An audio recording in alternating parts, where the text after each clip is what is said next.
Hi guys, तुमच्या सगळ्यांचं स्वागत आहे माझ्या मिनी ब्लॉगमध्ये। तर माहेरी आले होते तर मस्त ते एकदम आरामात दिवस चालले होते। एकदम काही काम नाही, काही नाही, आपलं खायचं प्यायचं आराम करायचं मस्त। हे माझी पिल्लं पण खूप मस्त खेळत होती। ते मम्मीकडे शेळ्या आहेत तर मग त्यांना चारा खायला घेऊन जात होते खायला।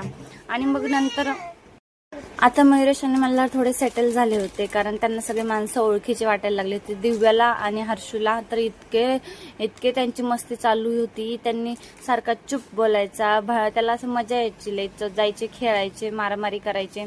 इतक्या घरात पुन्हा पसारा करून टाकला होता। हर्षू मामा तर काय आता त्यांचा फ्रेंडच झाला होता। एकदम मस्त भह खेळत होते आणि थोडीशी भांडणं पण करत होते। बाटलीने मारामारी केली आणि दुपारी थोडा वेळ झोपा म्हटलं, कारण संध्याकाळी निघायचं होतं, आम्हाला जायचं होतं। तर मग गाडीवर झोपू नये म्हणून झोपा बोलत होते।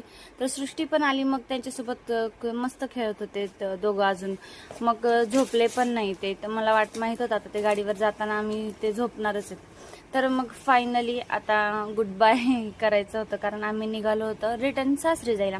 माहेरी आलं का नवऱ्याची आठवण येते, सासरी गेलं का आईची आठवण येते, असंच आहे। आता काय करणार ना, लेक आहे ना, मुलगी आहे, त्यामुळं मुलीचं आयुष्य असंच असतं। तर फायनली आम्ही निघालो आणि मग मयुरेश मल्हार पण सगळ्यांचं रेडी वगैरे झाले। पप्पानी माझी बॅग गाडीवरती बांधली पाठीमागं, कारण मला दोघांना घेऊन बसायचं होतं ना। तर चिकू एकदम रेडी होता बसायला, बसला पण गाडीवर जाऊन।